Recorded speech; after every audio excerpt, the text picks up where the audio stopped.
All right, this is going to be If My People Bible reading. This is part 80. We're in the book of Deuteronomy, and we're going to do a commentary throughout the entire book here because there's some vital information for today. I keep going back to Christians saying this old covenant, this Old Testament is more important than y'all think. And just reading the New Testament is like taking any book off the shelf in the entire world.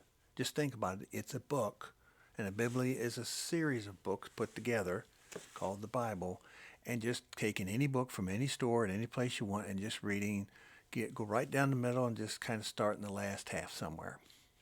How's that working out?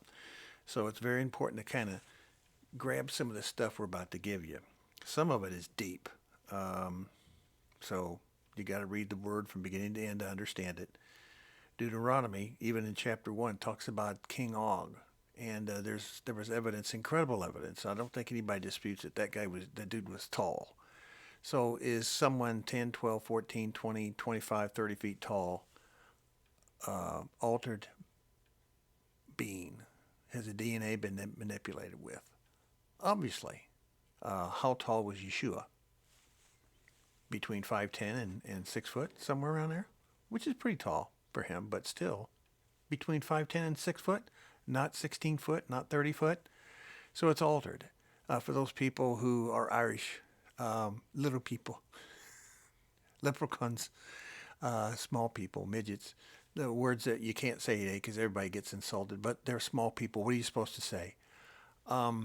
Let's talk about them a minute. Are they altered human beings? Yeah. So you're insulting a little person?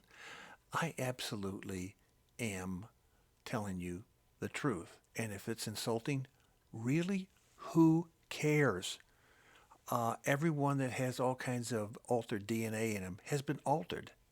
And every critter that eats things it's not supposed to or is rapturous, like reptilian, dinosaurs, gigantic, small, the size of a nanotechnology, which man's also delving in right now, making things extremely small and dangerous, as small as the big giants that walked the land years ago, and all these other things, all that built towers and structures and stone configurations that no man on earth can replicate or duplicate. Nobody can. And they're all over the earth. So I'm not even going to argue that. If you can't sit there and do a little studying in history and geography and where things are located, then, you know, I'm not going to convince you. We go on. So this guy was altered. He's been messed with. Who is the author of DNA destruction? So who is the author? HaSatan. Can he create things like Yahweh can? No. Will he ever be able to create anything like Yahweh can? No. Can he take something that is good and very good and mess with it? So today we have diseases running, and right now we have a virus shutting down the entire world. Is all this was created years and years ago to help destroy and keep Yeshua from being born. Think about it. He was doing everything he could and still is to destroy the creation, the creator, those that love the creation, those that love the creator. He's really at hard at work right now. And we're going to stop that all one of these days. And we get to when Yeshua comes to do it himself and we're with him. But this time, as in the book of Exodus, where they were afraid to go into the land, we're not going to be afraid to go into the land. And we're going to trust the Father going into the land, and he will clear the way for us. Yeshua will return and take care of us, and he is going to be our mighty Judah. He's going to be the mighty lion of Judah. He's not the gentle lamb anymore. He's coming back to do some business. Okay. Chapter 2, it talks about all kinds of people, Anakites and a bunch of ites, everything in ites. Yahweh took care of some. He wanted us to take care of others for him at his command, that he would take care of them if we would stand up for ourselves. Didn't happen in the first Exodus. It's going to happen in the second Exodus. So we continue on. Now we're in chapters 3, chapters 4. Chapter 4, verse 12. Then Yahweh spoke to you out of the fire. You heard the sounds of the words, but saw no form. There was only a voice. What are we saying about that? No one's ever seen the Father, And guess what? Neither will we. We will never see the Father. He is all-consuming fire. And don't think you're going to see it once you're transformed into a supernatural being. Not even angels get to see the Father. They see the presence of the Father. And how do they know what the Father is and looks like? Look at the Son. If you've seen the Son, you've seen the Father. You've seen the Father, you've seen the Son. I think that's somewhere in the Bible. And we're going to get there in the New Covenant one of these days. Adonai willing. We'll get there. But it's just evidence there that older Bibles that I've gone through and studied, they were like olive top Bibles. So, as I was describing earlier, Yeshua, who is Yahweh, in the form of the Son. And there is a Father that's in the form of the Father. So don't get me all mixed up. I'm not bringing up the Trinity. I don't. This Trinity thing is just a word to argue about. There is a Ruach HaKodesh, a Comforter. There is a Son and there is a Father. Because so many times in this word we read they're talking each other back and forth. The Father doesn't talk to himself, and he's not schizophrenic. And neither is Yeshua. Okay? That is so obvious. Only people who don't know the Bible and don't care about the Bible want to argue about you on that. I'm not even going down that road. Good grief. That is third grade mentality to understand that one. We're off of the milk. This is a apologetic Berean study of the Word of the Father and the Son. And it is meat, M-E-A-T, to help you meet M-E-E-T, an understanding that you're not supposed to be on M-I-L-K.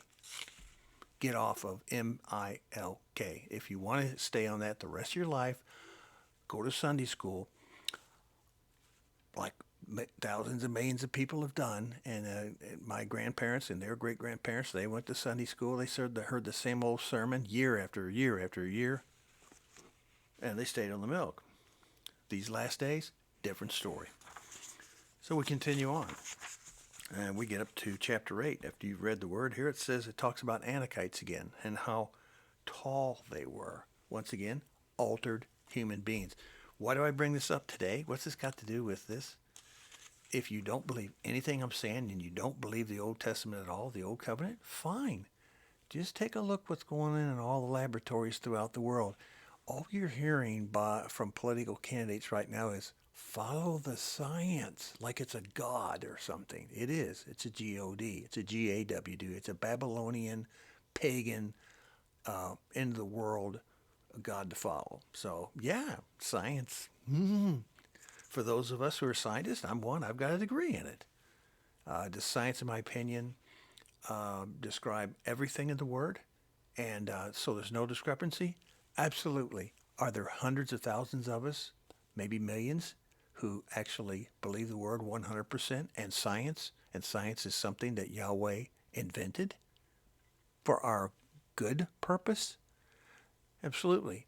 Are they have control of the media these days? No. So throughout Deuteronomy, all these laws and all this, do this, don't that, love me, I love you, conditional, if you do this for me, is all this other explanation of tall creatures and gigantic something or others, and an understanding that something going on. So I take you back the way we started. Remember, we started the book of Job first, didn't we? Because it really opens up the can of worms right at the beginning. There's something going on that's gigantic, and you need to find out about it. So where do we go? Well, you go back to the beginning. What does the beginning say? Well, we had a world with no sun and no moon.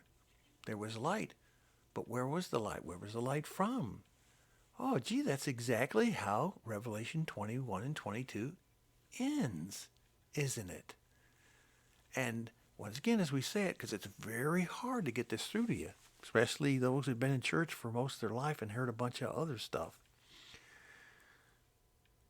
I absolutely believe in the sixth-day creation that the Father did. I believe the Father can do it, and only the Father can make time go like that, where Adam can sit there and name all the animals of value in one day. I believe it. But do I believe that this earth was on, this earth especially, the oldest thing that's ever existed? the earth, the first earth age, is going to be just like the last super earth, which is not this one. Not this one. This one's going to be corrupted and burned up to be cleansed and we're never going to be walking on again. It is a new heaven, new earth, different size. If you ever measured 1,200 miles up, 1,200 miles deep, and 1,200 miles wide, three-dimensional square or triangle or whatever, a pyramidal shape, you can put billions of people and everyone will have a mile-high sky above them, and everyone can have their own huge castle to live in, and there's plenty of room. Why is there plenty of room? Because billions of people chose not life. There's only so much you can do for them. Now we're in chapter 14, and I wanted to bring that up. It says about eating detestable things. Important thing to say, eating detestable things. Once again, in South Carolina, I pushed that for years. So many people, the University of South Carolina actually has a study on it. And they said this is what South Carolinian non-believing Yahweh people, I mean, there's many of them were Christians, but they had really small understanding of the Bible. But they said this in their doctoral studies. If people all over the world, including South Carolina, would stop eating the things that filter and keep the oceans and rivers and lakes clean, all the things that eat dead things, all the things with mouths that point down towards dead things, all the things that filter the earth and keep it clean, like shrimp and lobster, no butter on them, no fancy food flavorings on them. Leave them alone. I mention in here, and this the Bible I've written is just commentary goes much deeper than all this. Talk about pigs, people, but the people who say, well, what's wrong with pigs are the same ones who would never eat a vulture, would never eat, well, some people do eat possum, but oh my, have you, snakes, ants. And then some people, well, how dare you eat Yahweh's creatures? Oh, I eat only the green. Let's see, Yeshua ate fish, and did he not? And you better think hard about that, but not to argue with you. But here, just let me say this. This is what I said to some people from India who are really into Krishna and all this, the millions of gods they have in India. I get along with so much of them, but when it comes to religion and philosophy, it's like, where are they coming from? Here's one of the statements. How dare you to kill a cow and eat it? Why, we let them walk the streets. I said, are there people starving to death in India? And there's food right around the corner. Okay, I'll take that. I'll take that. Let me have one on you. You have nailed me and trying to make me feel guilty. Now let me get you. So you don't kill any creatures at all? No, we don't kill any living thing. You don't. You eat only green things. Now, how do you eat green things? Do you have to walk out in the field? Do you have to walk through grass? Do you have to walk across any of the earth? Do you have to walk in dirt? Do you have to walk in mud? Do you have to walk anywhere to get to it? Well, yes, how are you supposed to get there? We don't drive cars or bicycles. Okay, you don't do any of those things. Now, if you walk across the grass and do it every day and get your green vegetables because they're so good for you, you never ever want to touch one of Yahweh's wonderful creatures. How is it that you can walk across the grass or in the woods or down a street or anywhere without stepping on tens and thousands of bugs and killing them, squishing them? How do you do that? How do you do that? You can't. Even a person who thinks they are holier than thou cannot walk across a simple yard of anyone's yard in the entire world without stepping and killing tens, hundreds, thousands of critters. And are you being prejudiced to say only the beautiful, nice-looking creatures with eyelashes can be saved, or all the creatures of the earth? You are a massive hypocrite.